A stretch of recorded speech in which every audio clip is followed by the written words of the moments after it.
Price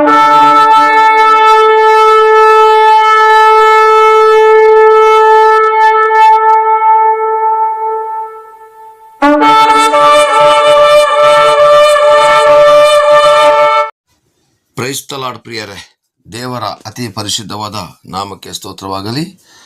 ನಾವು ಮತ್ತಾಯನ ಬರೆದ ಸುವಾರ್ತೆಯಿಂದ ಪ್ರಕಟಣೆ ಗ್ರಂಥದವರೆಗೆ ನಾವು ಕಲಿಯುವಾಗ ಒಂದೊಂದು ಅಧ್ಯಾಯವಾಗಿ ನಾವು ವಿವರಿಸಬಹುದಿತ್ತು. ಆದರೆ ಇತ್ತೀಚಿನ ದಿನಗಳಲ್ಲಿ 15-20 ನಿಮಿಷಗಳ ವಿಡಿಯೋ ಆದರೆ ಯಾರೂ ಕೂಡ ಇಂಟ್ರೆಸ್ಟ್ ಇಟ್ಟು ನೋಡ್ತಾ ಇಲ್ಲ. ಆ ಕಾರಣಕ್ಕೋಸ್ಕರ ಚುಟುಕಾಗಿ 1 ವಾಕ್ಯ 2 ವಾಕ್ಯಗಳನ್ನು ಮಾತ್ರ ಕೊಡೋದರ ಮೂಲಕ ವಚನದ ಭಾಗವನ್ನು ತಿಳಿಸುವಾಗ ದೇವರ ನಾಮ ಮಹಿಮೆಯಾಗಲಿ ಎಂದು ಪ್ರಾರ್ಥಿಸಿಕೊಳ್ಳಿ.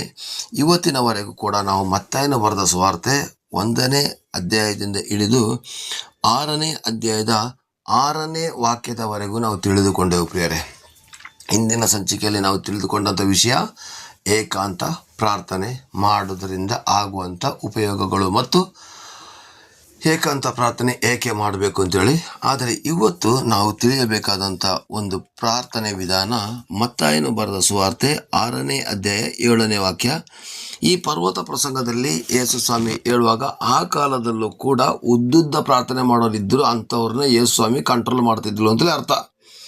ಇಲ್ಲಿ ದೇವರ ವಾಕ್ಯದಲ್ಲಿ ನೋಡಿ ಬರ್ತದೆ, ಮತ್ತಾಯ 6ನೇ ಅಧ್ಯಾಯ 7ನೇ ವಾಕ್ಯದಲ್ಲಿ ಬರ್ತದೆ, ಆದರೆ ಪ್ರಾರ್ಥನೆ ಮಾಡುವಾಗ ಅಜ್ಞಾನಿಗಳ ಹಾಗೆ ಹೇಳಿದ್ದನ್ನೇ ಸುಮ್ಮನೆ ಹೇಳಬೇಡ. ಅವರು ಬಹಳ ಮಾತುಗಳನ್ನಾಡಿದರೆ ತಮ್ಮ ಪ್ರಾರ್ಥನೆಯನ್ನು ದೇವರು ಕೇಳುತ್ತಾನೆಂದು ನೆನೆಸುತ್ತಾರೆ. ಇಲ್ಲಿ ಸ್ವಾಮಿ ಹೇಳ್ತಾ ಇದ್ದಾರೆ, ಪ್ರಾರ್ಥನೆ ಮಾಡುವಾಗ ಅಜ್ಞಾನಿಗಳ ಹಾಗೆ ಹೇಳಿದ್ದನ್ನೇ ಸುಮ್ಮನೆ ಹೇಳಬೇಡ. ನೋಡಿ ಪ್ರಿಯರೇ, ಅವತ್ತು ಕೂಡ ಹೇಳಿದ್ದನ್ನೇ ಹೇಳುವಂಥವ್ರು, ಮಾರುದ್ದ ಪ್ರಾರ್ಥನೆ ಮಾಡೋರು, ಕೊಂಕಣ ಸುತ್ತಿ ಮೈಲಾರಕ್ಕೆ ಬಂದಾಗೆ ಅನ್ನೊಂದು ಲೋಕದಲ್ಲೊಂದು ಗಾದೆ ಇದೆ. ಆ ಥರದಲ್ಲಿ ಪ್ರಾರ್ಥನೆ ಮಾಡೋಂಥವ್ರು ಇದ್ದಿರ್ಬೋದು. ಆ ಕಾಲದಲ್ಲಿ ಯೇಸು ಸ್ವಾಮಿ ಒಂದು ವಿಷಯದ ಬಗ್ಗೆ ಪ್ರಾರ್ಥನೆ ಮಾಡುವಾಗ ಉದ್ದದ ಪ್ರಾರ್ಥನೆ ಮಾಡೋರನ್ನ ಕಂಟ್ರೋಲ್ ಮಾಡ್ತಾಯಿದ್ರು.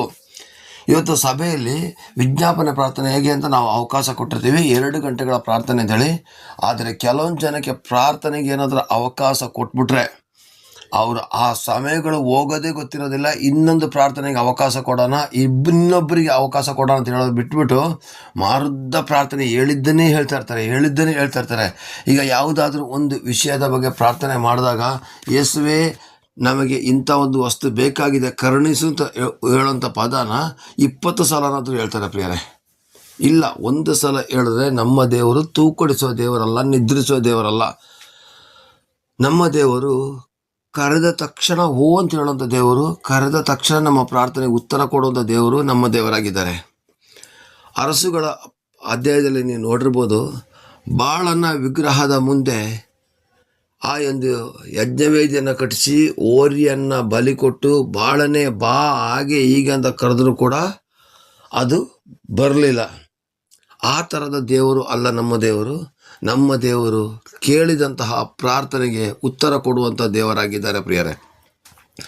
ಇದನ್ನು ಗಮನದಲ್ಲಿ ಇಟ್ಟುಕೊಂಡು ಮಾರುದ್ದ ಪ್ರಾರ್ಥನೆ ಮಾಡಬಾರದು. ಪ್ರಾರ್ಥನೆ ಮಾಡುವಾಗ ಅಜ್ಞಾನಿಗಳ ಹಾಗೆ ಹೇಳಿದ್ದನ್ನೇ ಹೇಳೋದು ಬೇಡ.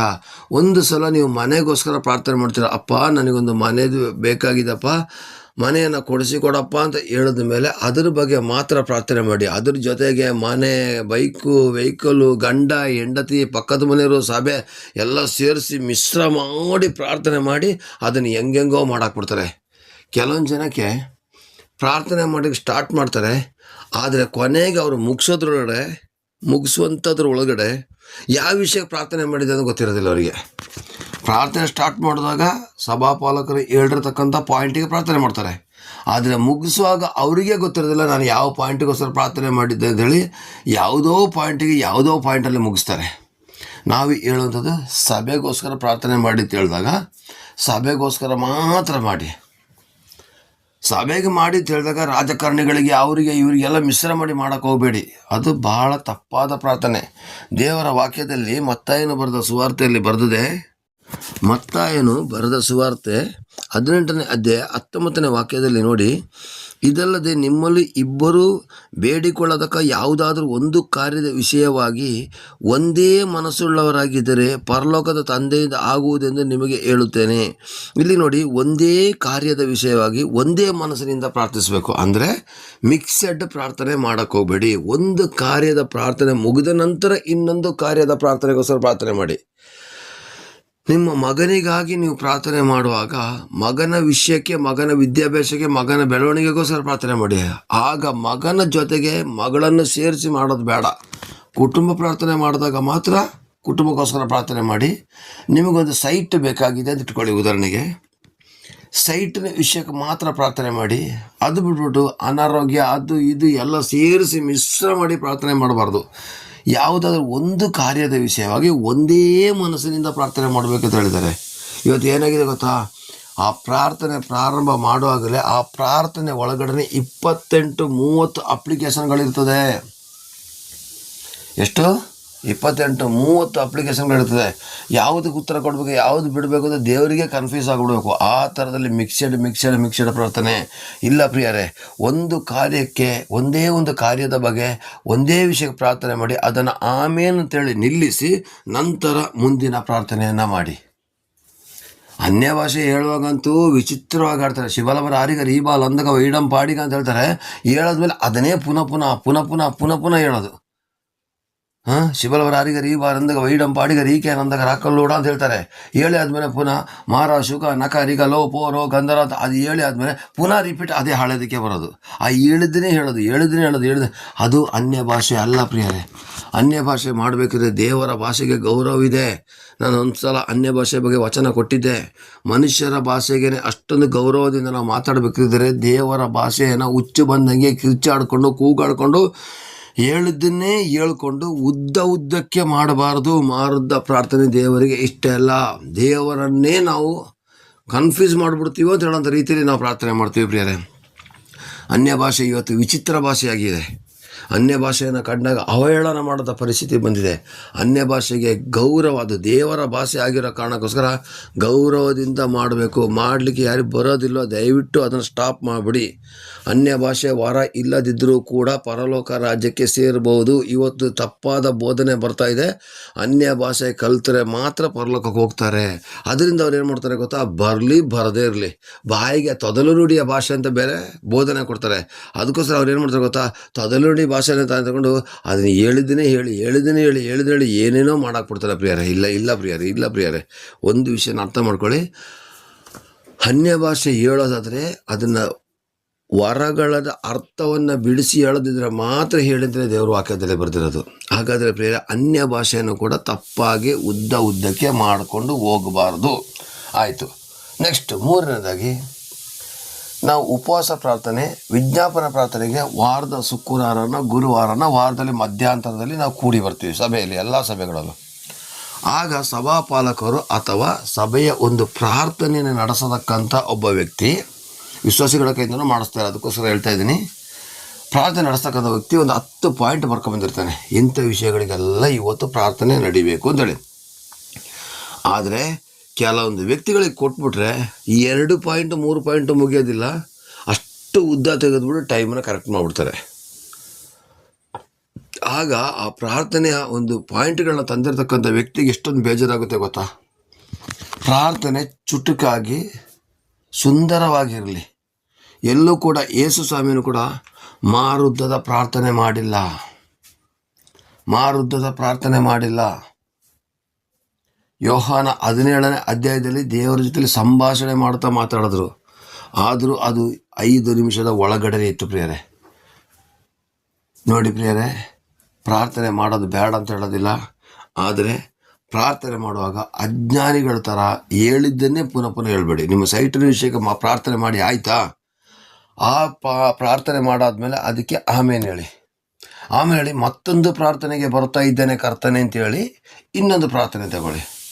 ಗಾಡಿ ವಿಷಯ ತಗೊಳ್ತೀರಾ, ಅದಕ್ಕೆ ಅಲ್ಲಿಂದ ಏನು ಮಾಡಿ, ಆ ಒಂದು ಗಾಡಿ ವಿಷಯ ಪ್ರಾರ್ಥನೆ ಮಾಡಾದ್ಮೇಲೆ ಆಮೇನ್ ಅಂತ ಹೇಳಾದ್ಮೇಲೆ ಈ ಪ್ರಾರ್ಥನೆಯನ್ನು ಬೇಡಿ ಹೊಂದಿದ್ದೇನೆ ಅಂತ ಹೇಳಿ ಆದಮೇಲೆ ಅಲ್ಲಿಂದ ಇನ್ನೊಂದು ಪಾಯಿಂಟ್ ತಗೊಳ್ಳಿ.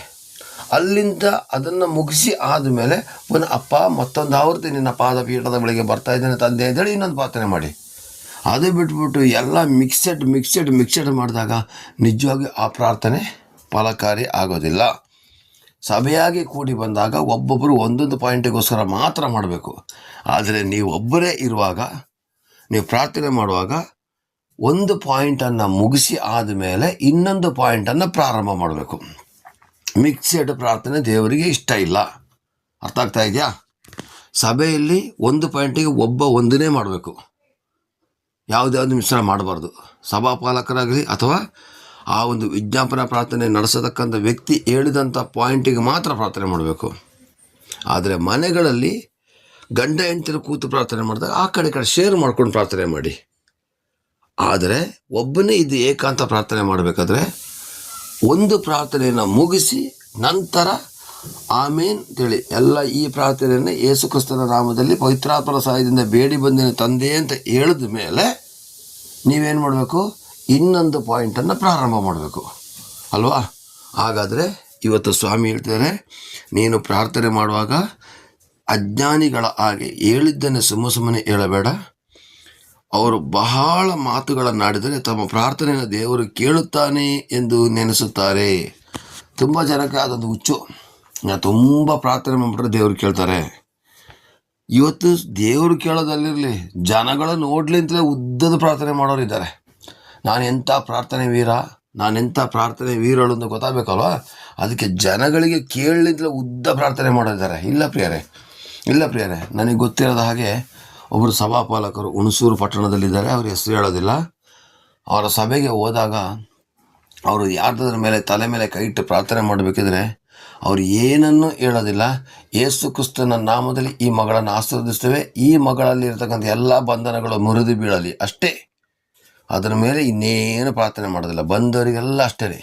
ಪರಲೋಕ ತಂದೆಯೇ, ಯೇಸು ಕ್ರಿಸ್ತನ ನಾಮದಲ್ಲಿ ಪವಿತ್ರಾತ್ಮರ ಸಹಾಯದಿಂದ ಈ ಮಗಳನ್ನು ಆಶೀರ್ವದಿಸುತ್ತೇನೆ, ಈ ಮಗಳಲ್ಲಿ ಇರತಕ್ಕಂಥ ಬಂಧನಗಳು, ಸೈತಾನನ ತಂತ್ರಗಳು ಬಿಟ್ಟು ಹೋಗಲಿ ಅಷ್ಟೇ.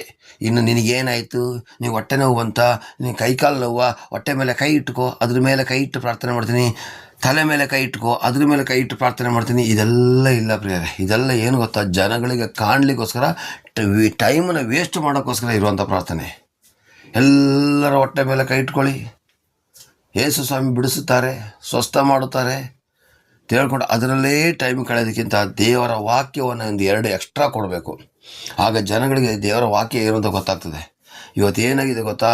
ಇದೊಂಥರ ಶೋತರಾಗ್ಬಿಟ್ಟಿದೆ. ಇಲ್ಲ ಪ್ರಿಯರೇ, ಪ್ರಾರ್ಥನೆ ಮಾಡುವಾಗ ದಯವಿಟ್ಟು ಹೇಳ್ತೀನಿ, ಬೂಟಾಟಿಕೆಯ ಪ್ರಾರ್ಥನೆ ಬೇಡ, ಕಪಟತನದ ಪ್ರಾರ್ಥನೆ ಬೇಡ, ಮಾರುದ್ದ ಪ್ರಾರ್ಥನೆ ಮಾಡ್ತಾರೆ, ದೇವರು ಕೇಳ್ತಾ ಇದ್ದಂಥ ಭಾವನೆಯನ್ನು ಕೂಡ ಬೇಡ ಪ್ರಿಯರೇ. ದೇವರು ನಿಮ್ಮನ್ನು ಆಶೀರ್ವದಿಸಲಿ. ಏಕಾಂತ ಪ್ರಾರ್ಥನೆ ಮಾಡುವಾಗಲೂ ಅಷ್ಟೇ, ಒಂದು ಪ್ರಾರ್ಥನೆ ಮುಗಿದ ನಂತರ ಇನ್ನೊಂದು ಮಾಡಬೇಕು. ಹಾಗೇನೆ ಇಬ್ಬರು ಸೇರಿ ಪ್ರಾರ್ಥನೆ ಮಾಡಿದಾಗ ಒಂದೊಂದು ಪಾಯಿಂಟಿಗೆ ಆ ಕಡೆ ಈ ಕಡೆ ಒಬ್ಬೊಬ್ಬರು ಮಾಡಿ ಸಭೆಯಾಗಿ ಸೇರಿ ಬಂದಾಗ ಮಾತ್ರ ಅವರು ಹೇಳಿರ್ತಕ್ಕಂಥ ಒಂದೊಂದು ಪಾಯಿಂಟಿಗೆ ಮಾತ್ರ ಒಬ್ಬೊಬ್ಬರು ಮಾಡಬೇಕು. ಆವಾಗ ಸಮಯ ಅವಕಾಶನೂ ಸಿಗ್ತದೆ, ಪ್ರತಿಯೊಬ್ಬರು ಪ್ರಾರ್ಥನೆಯೂ ಕಲಿಬೋದು, ಪರಲೋಕಕ್ಕೂ ಆ ಪ್ರಾರ್ಥನೆ ಹೋಗ್ತದೆ ಪ್ರಿಯರೇ. ಅದಕ್ಕೋಸ್ಕರ ನಾವು ಪ್ರಾರ್ಥನೆ ಮಾಡುವಾಗ ಮಾರುದ್ದ ಪ್ರಾರ್ಥನೆ ಮಾಡಿದ್ರೆ ಅದು ದೇವರು ಕೇಳಿಸ್ತಾ ಅಂತ ನೆನೆಸ್ಕೋಬೇಡಿ. ಅದರ ಬದಲಿಗೆ ಚುಟುಕಾದ ಪ್ರಾರ್ಥನೆ ಮಾಡಿ. ನಮ್ಮ ದೇವರು ತೂಕಡಿಸೋ ದೇವರಲ್ಲ, ನಿದ್ರಿಸೋ ದೇವರಲ್ಲ, ಅಥವಾ ಬಾಳನ ಥರ ಕರೆದ್ರೂ ಕೂಡ ಬರದೇ ಇರುವಂಥ ದೇವರಲ್ಲ. ನಮ್ಮ ದೇವರು ಜೊತೆಯಲ್ಲೇ ಇರುವಾತನು, ನಮ್ಮೊಳಗಡೆ ಇರುವಾತನು. ಅದಕ್ಕೋಸ್ಕರ ನಾವು ಭಯಪಡೋದು ಬೇಡ. ನಮ್ಮ ಪ್ರಾರ್ಥನೆ ಸುಂದರವಾಗಿಯೂ ಮುದ್ದಾಗಿಯೂ ಚುಟುಕಾಗಿಯೂ ಇರಲಿ. Amen amen amen. Praise the Lord. ದೇವರು ನಿಮ್ಮನ್ನು ಆಶೀರ್ವದಿಸಲಿ, ಕೃಪೆಯನ್ನು ನಡೆಸಲಿ. ಆಮೇನ್.